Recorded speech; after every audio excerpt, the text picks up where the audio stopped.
All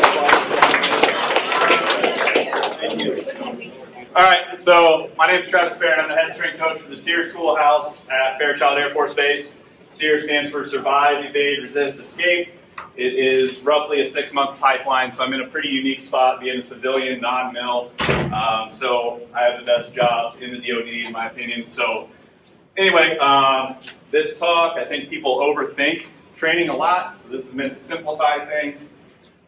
So whenever you hear me reference tactical, I'm going to be talking about primarily my SEER guys, but also the fire departments I work with, police departments I work with, and also first responders in any other capacity. All right, so anybody ever see like Chris Farley, the Matt Foley skit? Matt's been drinking coffee for about the past 6 hours. Yo, all right. So here we go. So the subtitle right there was the best ability is availability. All right, so I say that because I work with a lot of assets in some capacity. Those guys have to be ready to go anytime. All right, so my first job is the Hippocrates quote you'll see later, first, do no harm. All right, if you're hurting your folks, they can't train, they're not useful, right? So that's first and foremost, keep that in the back of your mind while we're working through this. So just a little background on me so you know I'm not just some dude who got like a quick online certification right before I came up here to speak today. Yeah, I did. So first and foremost, I've been doing this for 17 years now. If it wasn't for my wife and her support, none of this would be possible because she understands the number of hours I'm going to have to be in here doing my thing. So that's my wife and 2 kiddos and my fat dog, ironically enough. So anyway, yeah, it's weird. Like, why would you have a fat dog? So you have a wife and 2 kids that are feeding us. I don't know. So I've been at Fairchild for roughly 4 years. So at this point, probably north of 500 tactical professionals spread between Rangers, Green Berets, SEALs, 18 Deltas, and a whole bunch of other acronyms that most of you would probably have no idea about. But advisor director to 3 fire academies, advisor director for 4 police academies back in Lawrence, Kansas, private coaching consultant since probably 2014. First job at Haskell Indian Nations University, really unique experience, great place. Currently a PhD student in exercise science, University of Idaho. Got my master's in applied sports science from Indiana University and my bachelor's from Ball State University. So I hate doing that 30-second kind of brag thing, but just so you know, like I kind of seen a couple of people at this point. Okay, so here we go. First thing, here we go. So Dunning-Kruger effect, anybody ever seen this? Cool. So something to keep in the back of your mind when you're working with folks. When I initially got into strength conditioning, I felt this hardcore, like I didn't realize that I was stupid. So over time, I'm realizing how stupid I was, and I try to become less stupid every day.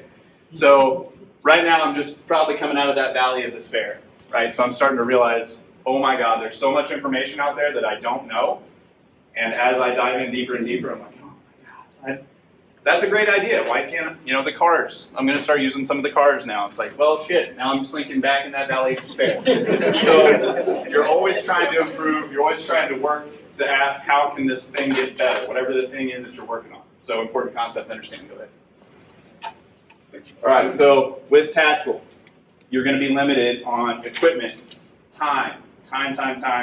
So now we have to ask the Pareto's principle, like what 20% inputs are going to yield 80% output, okay? So we're not going to mess around. We're not going to do a ton of Bosu ball, whatever, single joint stuff. It's going to be heavy compound.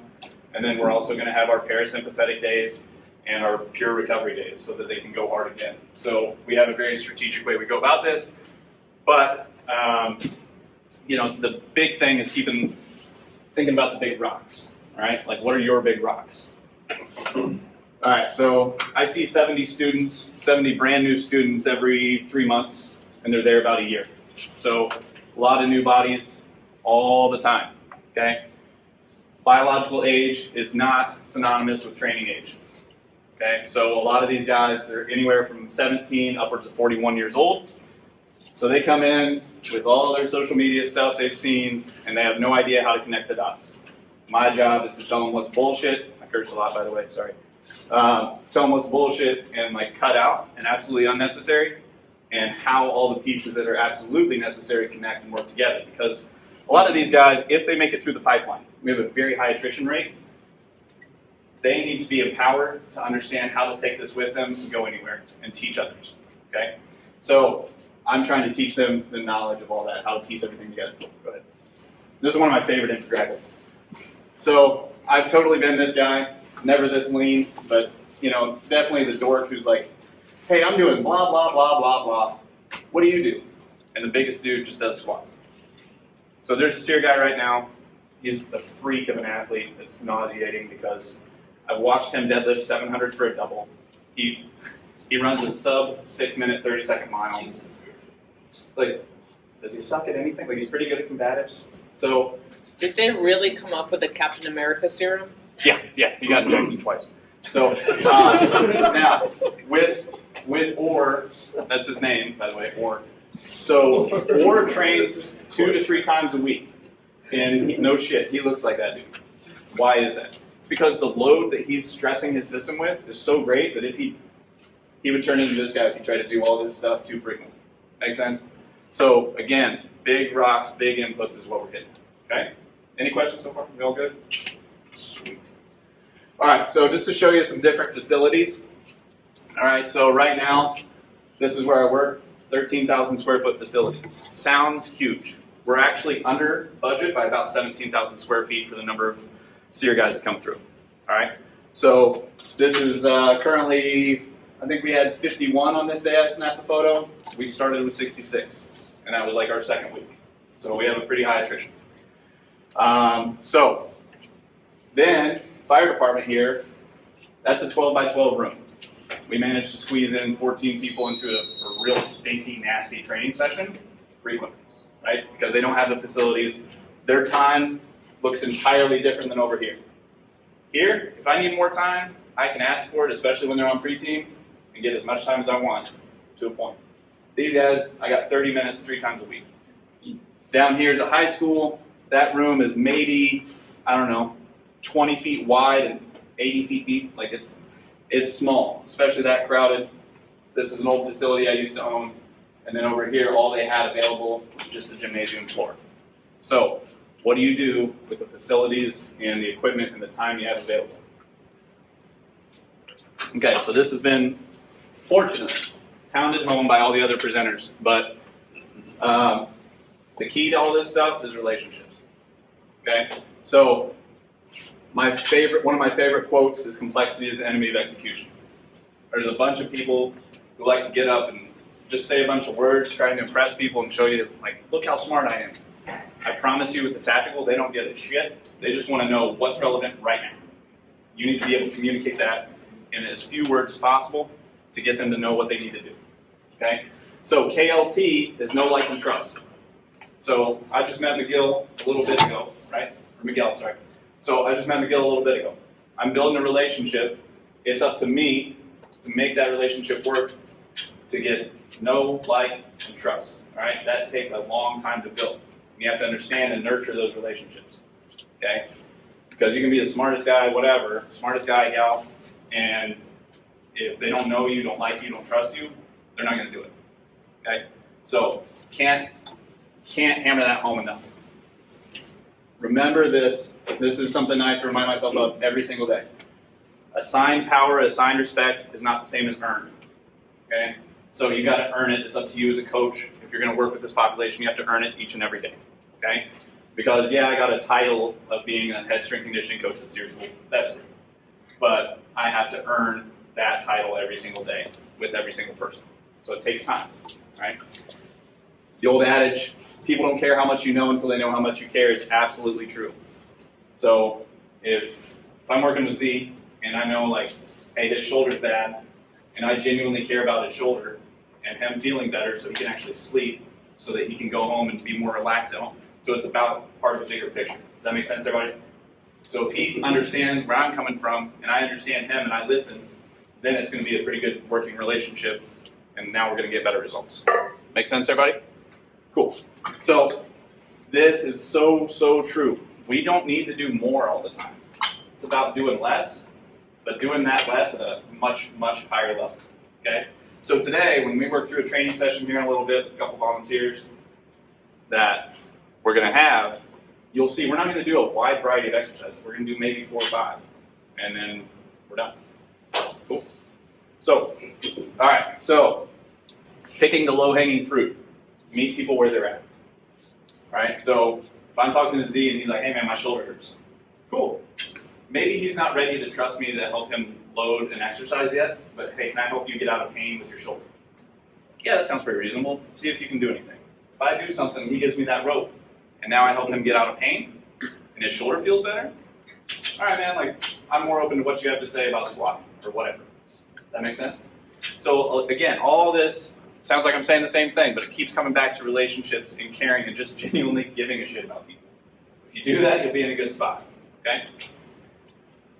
All right, I'm not gonna bore you. I'm assuming, real quick, we'll stay on this, I'll read this real quick, but this is what I try to teach all my guys, because here's the basic principles. Complete pain-free range of motion, mastery of the basics, which we're never going to get the best at, we're always going to be in constant pursuit.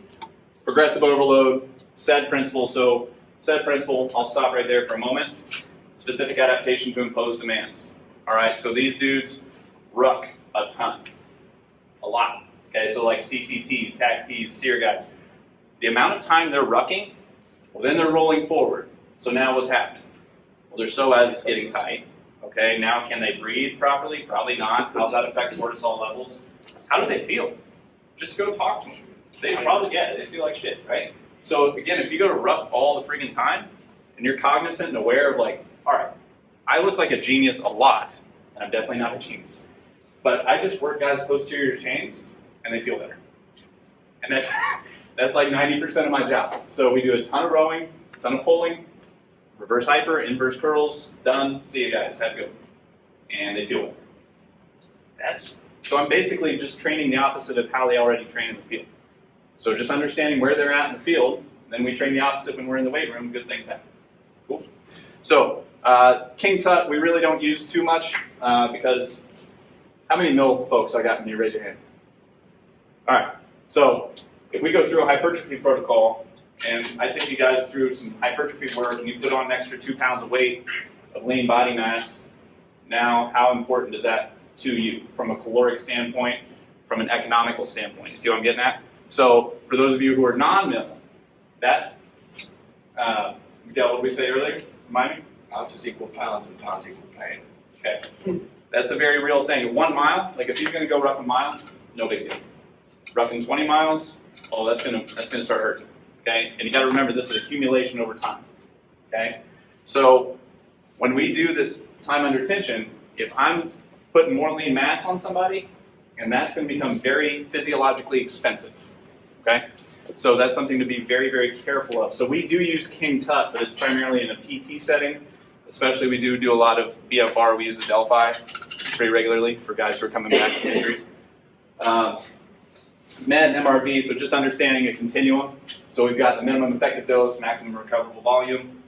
Okay, where's that at? How do we assess that? That's something we can get into later. Law of individualization. Okay, go back. Okay, so law of individualization, everybody's designed differently. I usually have a picture of some femurs. I think they're on here somewhere, some dead person's femurs. Risk-reward ratio, we just got to look at, okay, well, is there a better exercise where we can get pretty good results with slightly less risk? If we can, we're going to do that, especially with mill, okay? They're very, I wouldn't say standoffish, but they're very skeptical. So it's up to you as a coach to go up and develop that relationship and say, hey, I think this might be a better exercise for you. Like a lot of them. How many mill, so where's my mill guys at again? Mill folks? All right, so how many have bad shoulders? Okay, cool. Can everybody do an external rotation and hold a bar on their back? Probably not, right, without hyperextending the lumbar spine. So front squat's probably going to be a better option. I'm not married to any specific exercise. I'm looking at movements, okay? So law of accommodation, just remember, we need to, it's not that things stop working, it's just you get diminishing returns over time, okay? So you need to switch things up, and you don't change everything all at once, you change a variable, okay? Okay, cool. We've all seen this before, right? So when I got to the SEER schoolhouse, here's what they were doing all damn day. This is the Americana, if a little's good, more must be better. Let's train 6 days a week. And I came in and I was like, actually, if we could do 2 less sessions, you might feel better. Don't even change what you're doing. And lo and behold, they started feeling better, and they actually listened to that one. So this is one where there are some folks I work with that are very, very driven, and I've got to pull the reins back. I'm like, hey, take it easy. Like you've done crazy amounts of workload this week. Let's back it off.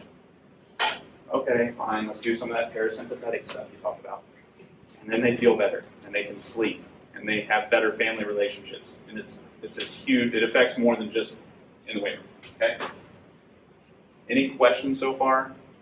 I've had a ton of caffeine, so I might be speaking. Okay, cool. All right, so this is just our classic pyramid of training. First, do no harm. Whatever screening battery you want to do, based on the population you work with. Conditioning is our base. Then we get into mobility. Then we take them to end range and we introduce external load, seeing if they can maintain positions with that external load. Then we go some GPP stuff. And these three we generally cycle through basically within a week because we work off of a conjugate model. Okay, periodization stuff we can talk later, it doesn't matter. All right, so, all right, cool, all right. So, random training yields random results. So, this is my biggest gripe with CrossFit. Okay, sorry if there's some CrossFitters in here. Not really sorry, but random training yields random results. If you want predictable outcomes, you need to have a very structured scientific way of doing things. Okay, you don't have to go super in the weeds with folks, but you do need to get them to understand training does need to be structured. Because when I first got to Fairchild, there were cadre who would come in, just be in a shitty mood, and they're like, all right, everybody grab a 35-pound kettlebell. We're going to go lunge for 3 miles. And that's not an exaggeration. That's an actual number. Lunge for 3 miles. I can barely do 20 lunges and I'm dying. So stuff like that, I had to have those conversations with cadre and admin about like, this might not be a good idea. Teaching our guys how to be present with every rep. So you'll notice when we get into a lift here in a minute, we do very few reps, but those are very well-intentioned, focused, present reps. Okay. And then, especially with males versus females. Females, for some reason, catch on to this so much better than guys. Guys, all the time, I'm just going to use 45s and 25s. Your movement sucks. It's terrible. But then women, it's more like, hey, your movement's really freaking good. Put some more weight on the bar. So somebody said it earlier today, like the women care more, like Merrimack. Somebody said something about Merrimack. That was you. Yep. Cool. So that, like, we do have some beasts of females who come through SEER training, and they're absolute animals. And they're really fun to work with because they grasp and utilize this concept. But the guys, it's a challenge, especially with, like, so any of you who want to work with tactical, you have to try a lot of different ways to get them to buy in and understand this. Usually if you relate it back to pain and you don't want people to get hurt, they'll buy in.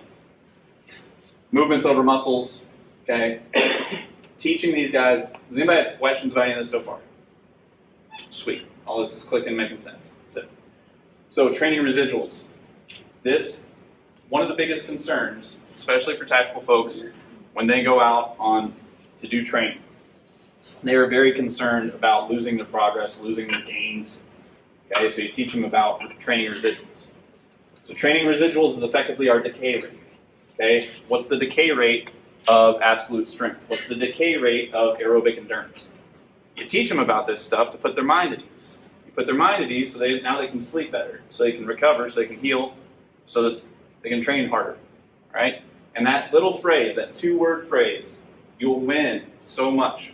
So that this. It's more strategic thinking. So you'll notice, like, I haven't even got into like set reps yet because that shit don't matter. It's more of, let's understand how to think about this stuff. Okay? Does anybody have any questions about this so far? Sweet. And really all we're doing is we're just manipulating this force equation. And I'm clear with my guys up front every day, hey, we're going to work on big M, little a, big M, or excuse me, little m, big A, or if we're going to do some rep work for whatever reason. So you'll see that here in a little bit. And then we do performing some training in and to absolute in ranges. Because when you're out in the woods, stuff goes wrong. All right? Hopefully, what happens if a rock slips out from underneath you? What happens if a tree, God forbid, falls on you, which does happen? Or what if you put an axe through your foot? We do have that. So when these guys are training, if we do not take them to and train in absolute in range, we are doing them a big disservice. Same thing with the firefighters. With those guys going into burning buildings, they have to be able to get down and move through with a pack on their back. What happens if the ceiling falls in on them? Those are things we have to be aware of, okay? And just because I told my wife I'd do this, you have to be rooted in the fundamentals. She's like, you gotta slip that pun in there. So, cool. All right. So, any questions so far? All right. So, cooking. If I'm gonna invite you all over for dinner, which one would you want to have? Like something out of a slow cooker, crock pot, or something out of the microwave? 1970s microwave. Hell yeah. That's one my dad has. I don't know why he still has it. I don't know how it still works. Yeah, that's right. It was made right. So we got to remember that training is a slow cook process. It takes time. There's nothing you can do to accelerate the process.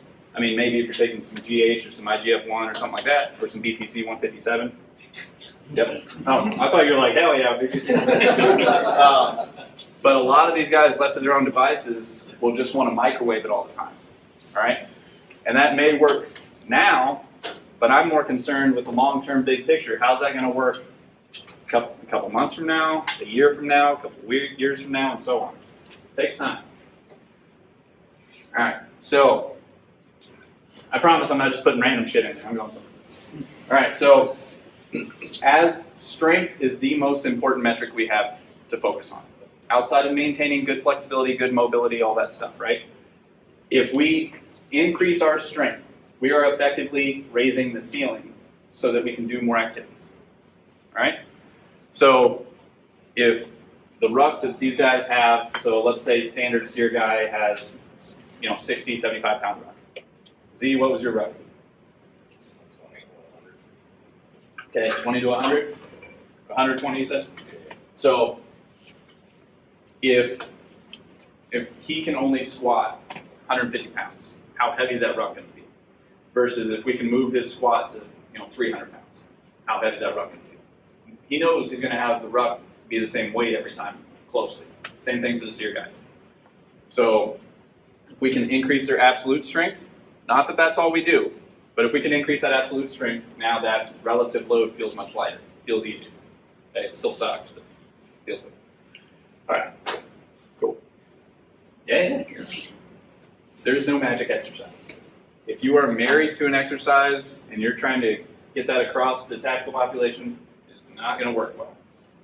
If you have a guy who's all about you must back squat.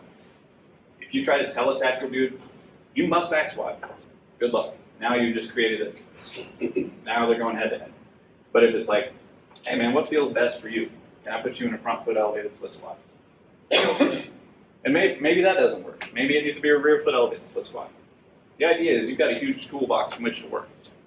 I'm just trying to touch on the variation. I could give a shit less as far as if it's a back squat, front squat, overhead, doesn't matter. And that goes for any variation that we get into. Okay? Dose.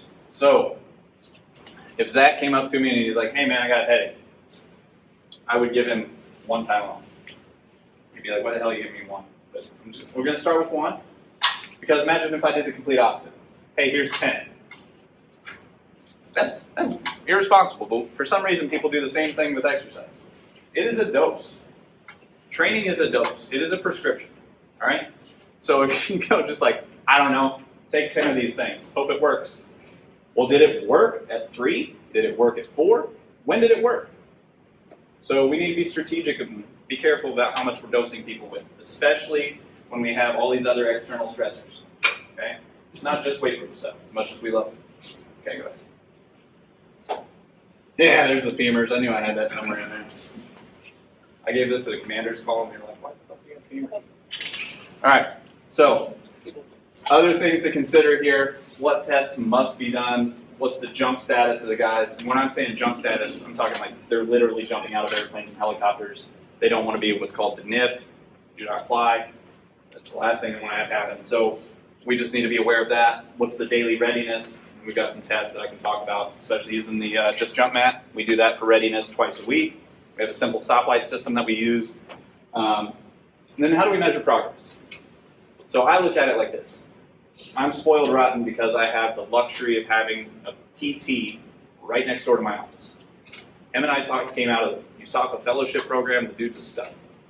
So if I have a guy who's not feeling 100% and I can't figure out what's going on, just take him right over there to the PT office. So if I can keep his office empty and keep him from like having to see a bunch of patients, outside of the freak stuff that happens, like guys literally putting an axe through their foot or a tree falling on them, then I'm doing my job. Because I can control the volumes, the intensity, all the other things through just proper management of that stuff, okay? So, and I said that earlier, training age, biological age, meeting people where they're at. And last point on this slide will be, yeah, I've got like a target exercise that I'm doing, but I also have in mind a regression from that exercise and a progression from that exercise. So again, I'm not married to any of this stuff. I'll just work through a room real quick. Hey, that's not working, let's try this. And let's try this, let's try this. And there's no shame in it or any of that stuff. You gotta go back to creating a culture where people want to be there, they want to learn, and they understand they're not gonna be shamed for something, okay? So, how we doing? All right, cool. All right, so what we do is we actually work this back to front, but SLAM works better for my little acronym here. So first thing when guys come in, what's a session look like? Yeah, we've talked strategic thinking and all this stuff, but like what's an actual session look like? First thing they do when they come in, they grab any kind of mobility tools they want. The cross balls, foam rollers, body tempers. These guys really love body tempers for some reason. Some sort of masochism kind of thing. But anyway, they have 10, 15 minutes to do that stuff. So they roll out, get loose, do whatever they need to do. Then we have a specific warm-up that we go through, and we'll periodize that. Then they'll do some RPR, some reflexive performance resets, some DNS. And then we'll get into, as much as I hate this term, activation, because that implies that things are like dormant. The body's never dormant. So we'll do like activation, again, because it works in my acronym, but that's generally going to be our power exercise. So producing huge amounts of force with small amounts of load. And then we'll skip the L and we'll do some strengthening work for our primary. And then we'll come back and lengthen, which will help with restorative properties. Okay? Any questions on that? All right, cool. So, yep, so where's my mill again? How true is this? Fact. All right, so if you can't see it, the muscle's going, hey guys, I'm gonna get big and strong, tendons and ligaments are flipping them off. Is that accurate, is that fair? Yeah, so really, we have to train at the rate of the tendon and the ligament. The muscle's gonna be good to go 72 hours, maybe 96 if you're doing some extreme hypertrophy stuff. Anyway, you need to be cognizant of the tendons and the joints and the ligaments and actually have conversations with these guys and talk to them and say like, hey man, how you feeling today? If stuff hurts, cool, don't sweat it. We're just gonna move that to the right for you, okay? So, and this is implying like we have an absolute rupture of something and, you know, like grade 3 total tendon ruptures. Just so you guys kind of understand what I'm thinking about as I'm working through, okay? Any questions on this so far? About any of it? Sick, all right. Yep, residuals. So this looks very intimidating, but I promise you it's very simple. This is out of Vladimir Shurin and Zatsiorski, I believe. So I had to come up with a way, like, how do I prevent these guys from doing too much? And we'll touch on dread here in a moment. So I gave them a budget. I said, don't exceed your budget of 15 to 20 points per week. So now we come down here. So we have 3 training sessions per week, a push day, pull day, and a farm work day. The farm work day is exactly what it sounds like. Anybody from the Midwest or like grow up on a farm? Hell yeah, I'm from Indiana. Iowa, it's all the same. Illinois, I'm saying, cool. All right, so like if you grew up on a farm doing that stuff, like, you know, throw a hay bale, carry, yeah, right? So farm work, we're just picking up heavy stuff, moving it, all sorts of odd objects. Because right now, we're in a nice calibrated environment. The light's right where I want it. Fed's gonna put on the music that I wanna listen to. But when we're out, how's the situation when you guys get out in the woods when you're in the mill, right? You don't know. So we actually go outside with our equipment and we do some farm work.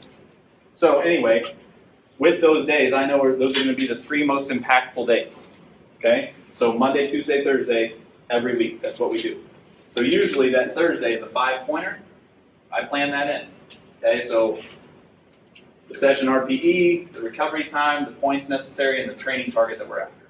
There's only 3 types of training sessions that we're going to do: restoration, retention, or development. Okay? If you're always pushing 5s, well, you just blew your budget like in 3 sessions. Okay? So they all can't be 5. Does this table make sense, everyone? Okay. So just getting people to understand this is absolutely key with tactical population. So you may do a substantial training session, but then your next day better be a 1, where it's just pure recovery, so that you can have another good day. Okay. Cool. So I actually came up with this. I'm sure I wasn't the first one to come up with it, but I thought of it when I was talking to one of the guys on base who's a Crow. So Crow's combat rescue officer. They're the guys who are in charge of PJs. So this guy is an absolute animal in every sense of the. He's a great swimmer, can run forever. He spends hours in the weight room for some reason. So I was trying to get him to understand this. Dread. Don't redline every day. He's like, oh, that makes total sense. It's like, that's what I've been telling you for like 6 weeks, man. But for some reason, this clicked. So that's what we're rolling with. All right? So that one, for some reason, the mill guys eat that up too. So if you're wanting to work with tactical, fire, police, getting them to understand, hey, we're going to have planned days where we're going to go hard. We're going to redline. We just can't do it every day. Okay? All right. Cardio. So, non-impact versus impact is the first place we're going to start. So, if I've got guys that are going out on rucks, in the woods, all that stuff, do I need to do more impactful type cardio session with them? Absolutely not. I need to do a lot of non-impact cardio. Absolutely has its place. Airdyne bike, Versa climber, rower, skier, doesn't matter. I'm just looking to challenge the heart and lungs. How long and to what degree do I want to challenge the heart and lungs? What's the purpose of doing it? Okay? So, versus if I've got, there's a guy I used to train, his name was Larry. The guy was 60 years old, had never done any weight-bearing exercise in his life. He was a cyclist. Heart and lungs were great. He had osteopenia. Okay, so I would do a lot of impactful work with Larry. Would I do that with my non-mill guys? Absolutely not. Okay? So, what 3 primary targets we use? So, we got Liz. We're trying to target 200 minutes per week, roughly. So, low intensity, steady state. They can go on as long as they can breathe. They're getting a ton of that when they're rucking around the students, like just all over the campus anyway. Mixed, moderate intensity, continuous training. So, we have some nice Kaiser bikes where we can crank up the gear. We can maintain our heart rate very specifically where we want it, with some revolutions per minute. So it's kind of like imagine you're pedaling uphill in the mud. That's what it feels like. It sucks. Mick and HIT is another way Joel Jacobson described it. HIT, so high intensity interval training. Again, this is great. It has its place, but you have to use it sparingly. It's kind of like the sweets of the old food guide pyramid. Remember that? Cool. So yeah, you're good. 3 continuums here. So, pretty self-explanatory, but we have guys who are endurance animals, but they're pretty much useless because they can't pick up more than 50 pounds. And then we have dudes that can pick up the house, but their endurance sucks and they're useless. So we need to we need to meet in the middle. We kind of need to have a hybrid, all right? So, understanding that continuum. When guys come in, we're trying to work basic and slow to get the patterns right, because if the motor patterns are not correct, it's a pain in the ass to fix it later, okay? So we have to do all this very, very basic, very slow stuff before we can increase the complexity or the speed, okay? So then through a session, this is exactly what I do in a training session most days, minus the absolute strength stuff. We don't touch that too often, not because I think 1RMs are dangerous or bad. They're absolutely not. They are perfectly safe and fine to do as long as you intelligently put them in and structure them. But for some reason, people get weirded out and afraid to push people. It's just because people don't know what they're doing. So anyway, this is just that second one's just a force velocity curve. That's all it is. Okay, go ahead. All right. So we all know this stuff, and this is just our movement patterns. Bilateral, unilateral. We're trying to check all the boxes once per week at a minimum. Okay. So all that, like I'm not gonna waste your guys' time and read that to you. Okay, are there any questions on that? Okay, so just know, like if we're squatting heavy one day, okay, cool, we'll squat heavy this day, but we'll also, since we're squatting heavy, we're gonna back down the deadlift and get that work in, and then we might flip it on another day where we go heavy deads like light squats. Okay, and then it works the same for everything else. Okay. Why horizontal push? Oh, yes. All right, where's Mill? Where's my Mill? All right, cool. You guys ever do ins and outs? No? Okay, cool. So at the SEER school, they do ins and outs. So every time they go in a building, they have to do, what's a set? 25 push-ups, and they have to do 10 chin-ups, or 10 pull-ups. So you'll have cadre who are real dicks about it, where they're like, oh, actually, I need you to go back outside and pick up that trash. So before they go out, so now they've done 50 and 20, you know, if we're keeping a running total. So by the end of the day, no joke, they'll probably do about 500 push-ups a day, and that's on the low. What ranks are you working with at SEER school? So SEER school is, let's see, basic airman all the way up to E1, E4? Well, it's different. It's like, but yeah, it's like some sergeants, some master sergeants and shit. That was a Marine, but he's like, that sounds like shit. I don't do that. You get higher in rank, you don't do that shit. It's all right. But you don't. The SEER school is really, really unique. I don't know. Every branch kind of has their own SEER school, but the Air Force is the only one that actually trains SEER specialists to be instructors. So it's a whole different animal. And like, if you look up or read anything about the SEER school, you'll see what I'm talking about. I don't want to dive into it publicly too much. All right, so this is a training session. Here's exactly what we do. So we warm up, do some dynamic work, a jump, a throw, an Olympic variant, move into our max effort or very heavy movement, one upper, one lower. Then we do a supplementary compound movement for the lower, supplementary compound for the upper, a restoration stage of 1, which is like more of like prehab rehab, especially if you've got any like Charlie Weingroff fans. Yep, big Charlie Weingroff fan right here. So, and then we'll do like a restoration stage 2. So actually one thing I do in my weight room is I actually have all the lights turned off. Okay, because people were talking about parasympathetic, sympathetic earlier. Huge with our guys. These are actually blue light filters. Yeah, hell yeah. So the reason for that is these guys are already stressed out. They're going through a pipeline. Do I want them to be more stemmed up from this stuff? No. I want them to be as parasympathetic as we can possibly get, other than when they're touching a ball, or if they're going to do a sprint or something like that. So this is where we've got 2 stages of our restoration, where we have the luxury. Where are the brains at? All right. So do you guys have all this like put together? Stop playing. I knew you were one bad. Stop playing. But seriously, the Air Force, like if you talk to any other branches, like Air Force spoils the shit out of the guys. If I've got something, like I've got a budget of not whatever I want, but pretty good budget, I can go request it, take it to the commander. They're like, cool, is it going to improve performance? Yeah, potentially by like 5-6% maybe. Yeah, cool, buy it. So it's that easy. But if you talk to Marines, Army, it might be a bit different. Air Force is a little bit different. So the Marines, I knew that I was going to piss you guys off by this. Moving on. Okay, yeah. So real quick, I know this looks intimidating. This is not. This is roughly, we use this. This is just Cal Deeds triphasic training. We use this with our main movements. So we do this one lift per day, maybe 2 lifts per day. But all it is 6-second eccentric, 4-second eccentric, 2-second eccentric, and then that same structure, 6-4-2 for isos, and then we resume normal training.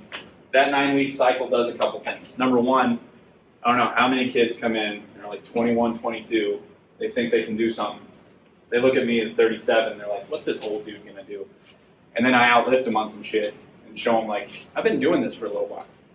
This helps them understand positions and ranges of motion that are acceptable, that I want them to get to. Because you can't just go up and be like, no, like this is not good. Here's the range I want you to go to. And there's no getting out of it when you're using tempos like this. So we set the tone on this first 9-week cycle, and then we get really, really good patterns. And if something's wrong, cool, start over. We're not going to accept that. And then we just work it again. We do a whole bunch of other stuff, but that's roughly the gist of like our main mesocycle. Okay? So, yep, just know your people, educate them, Flexible programming works really well here, not so much block schedule or anything like that. Meeting people where they're at, and a lot of people just want to feel better. If you can help your tactical folks get out of pain and feel better, they're going to perform better. Okay, so they don't need more. They need to restore what hurts. They need to understand how to move properly. Then the load comes last, even though that's the sexiest part. All right? Cool. So, anyway, what questions we all got? Oh, no way I did. Come on, man. I know you're not that good of a presenter. Yeah. Have you ever dug into like agile periodization, like Jovanovich's stuff for this population? Bud Chardiga? Is that your, who did you say? I think it's like Mladen Jovanovic. I'm not as familiar with him. Who did he coach? What team? No, not team. Just he's like a Serbian. So did he coach the Serbian team? I think so. I mean, Like Serbian a weightlifting team? I don't know off the top of my head. Yeah, more soccer. I'm not as familiar with this stuff. I'll have to check it out. But Just yeah. wondering. That's what we used when we were in tactical. So I was just curious. Yeah. There's a ton of tactical guys I talk to where it's like we're all doing different stuff and we just kind of bounce ideas around. That's where I think people get into trouble. They're like, their egos get in the way. Well, I've got the best way of doing it. Like, dude, I don't know. That might be the best thing that might work. If there's no buy-in, it doesn't matter. Sorry. But- like another interesting point to say is like with you being in a schoolhouse setting, Yeah. you know that you have them for this Yeah. period of time. Whereas maybe you with H2F, they're coming in and out, and they're gone for 2 weeks, and they're home for 5, and they're gone for 5 months. So you have to be a little bit more flexible and creative with programming. Whereas I've got 6 solid weeks, and I get them 2 times a week. It's completely flexible. Yeah. And the residuals are the big thing that I hammer home. Is like, so is everybody familiar with residuals? Anybody not? Okay. So the residuals for absolute strength are 30 days plus minus 5. Same thing for absolute endurance. So I just tell the guys that up front, like, okay, minimum every 25 to 35 days, we just have to touch this to retain it. And that helps put people's mind at ease. So then they can go out and do their SV89 course, SV97, SV98. Okay, cool, we're still good. We know the quality's there. It's just like, I haven't felt the bar on my back or whatever, So, yeah, what else? No. Okay, cool. So everything from the lights to the music to the mood to the energy is orchestrated in the weight room, especially with these guys. So, like, when we're getting started and getting warmed up, we'll go through a lift if we got time, if anybody wants to go through it. And I came in from Spokane. I drove here. I'm not leaving until tomorrow. So if anybody wants to talk training and like just bounce ideas, get at me after this. I'm good to go.